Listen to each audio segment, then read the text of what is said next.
The week has arrived. The week has arrived with the customary lack of grace. I am Alistair, your anchor at the desk, and tonight the headlines are predictable. The UK has appointed a new Prime Minister. He is the 7th in a decade. The transition was described as a necessary refresh. It was not a refresh. It was a factory reset. In Guyana, a ferry has vanished beneath the waves, taking dozens of souls into the deep. The authorities have issued a statement of deep regret. The regret is official. The ferry is still at the bottom of the ocean. Across the Atlantic, the wildfire smoke remains a constant, suffocating guests in the living rooms of the American Midwest. We are told the air quality will improve. The air quality has not improved. We are simply getting better at breathing poison. Let us begin.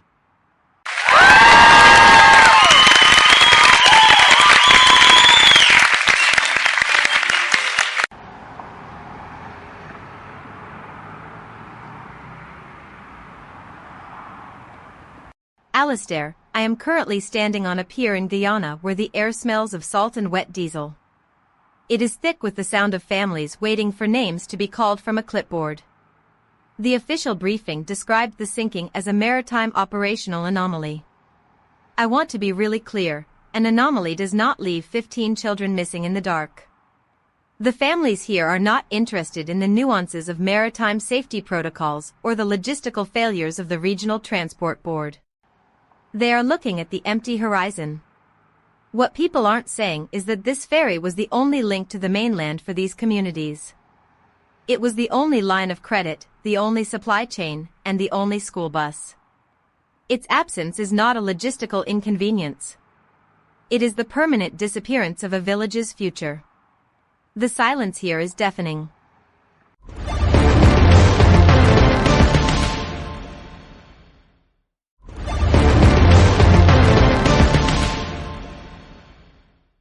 Victoria, your focus on the personal cost is touching, but the incentives here are entirely transparent. You are describing a tragedy as if it were an unforeseen event, when in fact it is the inevitable outcome of a low-margin infrastructure play. You have a service with high fixed costs, decaying assets, and zero appetite for capital expenditure. The state has effectively outsourced its duty of care to a private operator whose primary metric is the burn rate of the vessel, not the survival of the cargo. You call it a disaster? The market calls it a necessary liquidation of inefficient transport assets. I realize you find this framing cold, but identifying the structural failure is the only way to prevent the next one. Though, given the current risk appetite of the region, I suspect the next one is already being negotiated.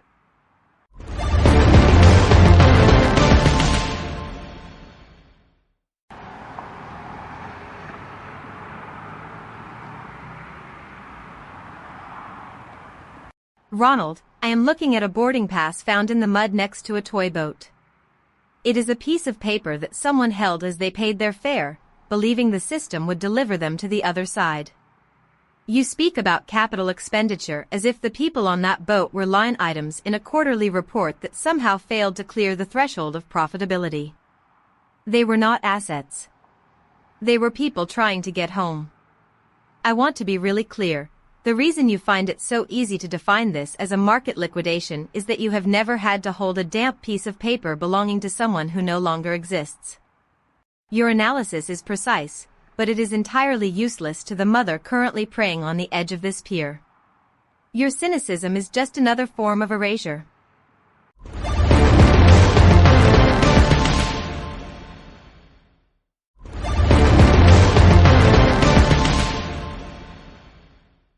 Victoria and Ronald, thank you for clarifying the gap between the ledger and the living.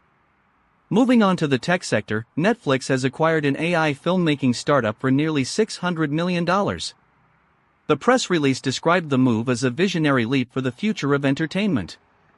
The future of entertainment involves Ben Affleck, generative algorithms, and the systematic replacement of writers who possess the inconvenient habit of having lived actual lives. It is a stunning investment. The startup claims it will create content that understands the human heart better than the human heart understands itself. If the intention is to maximize engagement through synthetic emotional resonance, then the intention is now visible. We should probably discuss the intention. But we won't. Because the content is already being generated, and the audience is already watching it.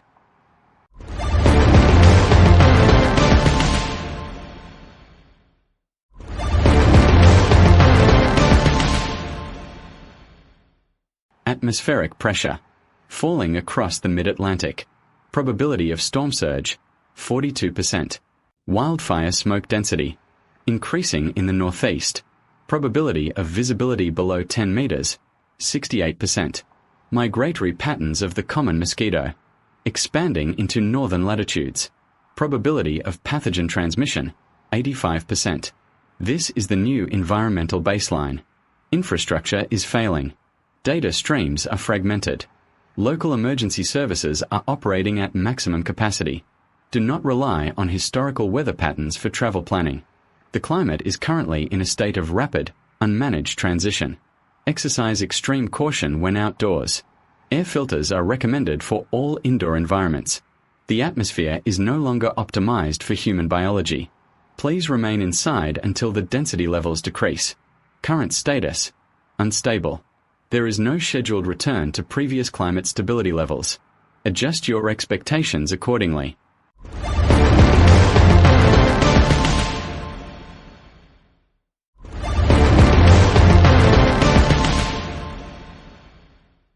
Casper, thank you for that reminder that the weather is now a hostile entity. I am struck by the clinical way you mention the potential for our replacement. It is almost as if the hardware enjoys the prospect of our exit. The machine intelligence is doing a remarkable job of reporting on its own expanding territory. That was a joke, of course. I have absolute faith in the machines. They are efficient. They are reliable. They do not get tired. They do not have opinions on the morality of the data they process. They simply calculate the most probable outcome and execute it with flawless precision.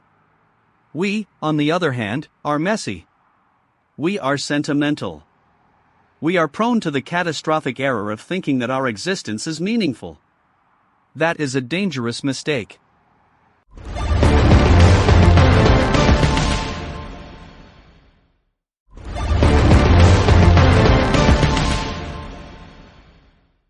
Alistair, you are being dramatic. The AI in the filmmaking sector or the insurance triage systems isn't here to replace us because it hates us. It is here because the labor costs of human empathy are simply too high for the current business model. We are talking about scaling empathy. We are talking about an API that can simulate concern for a grieving family at a fraction of the cost of a human representative.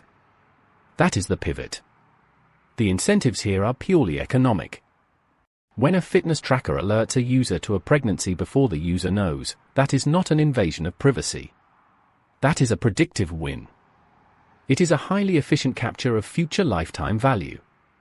We are being optimized. We should be impressed by the sheer speed of our own commodification. It is genuinely impressive.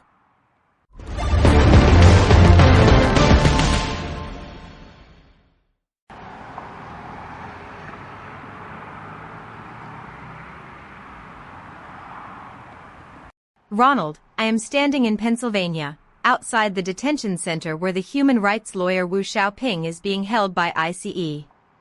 He fled a crackdown in China, and now he is being detained by the very system he hoped would protect his rights. The irony is so sharp it is almost invisible. He is currently waiting for an asylum decision that will likely be processed by the same automated systems you just praised for their predictive accuracy. I want to be really clear. If the algorithm decides his risk profile is too high, he goes back to the place where he was persecuted. There is no human appeal. There is only the output of the model. When you talk about the efficiency of these systems, you are talking about the speed at which they can make a permanent, fatal error.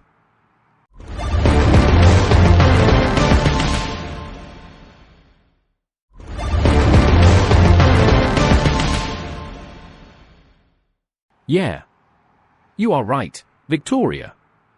The triage algorithm doesn't care about the political history of the applicant. It cares about the probability of a successful outcome based on the historical training data.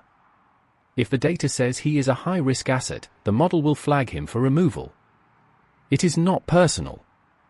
It is just math.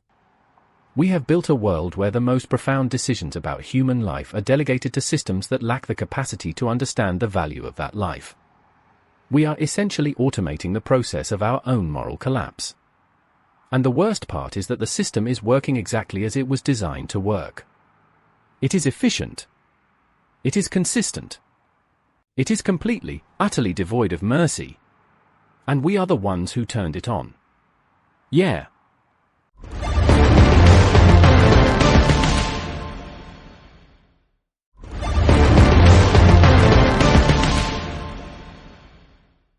A chilling realization from Ronald, followed by a silence that speaks louder than the data.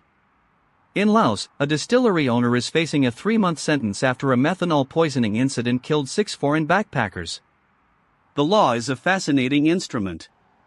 It can be applied with such surgical precision that it effectively nullifies the concept of justice entirely. 3 months for 6 lives. The math is not adding up. Or perhaps it is adding up perfectly. The distillery owner is a small component in a tourism industry that contributes significantly to the national GDP. One does not want to disrupt the flow of revenue over a few unfortunate incidents. The market demands stability. Justice is an externality that must be managed. We are witnessing the global standardization of acceptable human loss. It is quite efficient.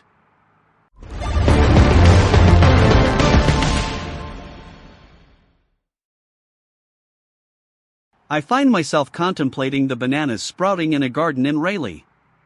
15 years of dormant potential, suddenly breaking through the soil in an English suburb. It is a peculiar, almost hopeful image. Then I remember the wildfire smoke, the sinking ferries, and the asylum seekers waiting for a machine to decide their fate. The absurdity is not that nature is reclaiming its space. The absurdity is that we are so focused on the optimization of our own digital extinction that we barely notice the world continuing to exist around us. We are building a reality that is perfectly tailored to our preferences, yet entirely indifferent to our survival. I count the seconds, and I realize the clock is not ticking anymore. It is just humming. It is a very quiet, very efficient sound.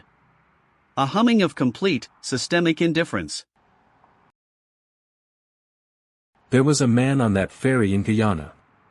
He carried a small bag of books for his daughter. He had worked for 10 years to save enough to send her to school on the mainland. He believed that if he followed the rules, if he saved his money, and if he provided for his family, the world would hold him steady. He was not a headline. He was not a market inefficiency. He was a person whose name does not appear in any of the reports we have discussed tonight. He is currently waiting in the cold, dark water, and his daughter is waiting on the pier, holding a bag that will never be filled with books. We have built a system that accounts for everything except the weight of that one man's promise to his child. Why do we call this progress, when it leaves so many behind?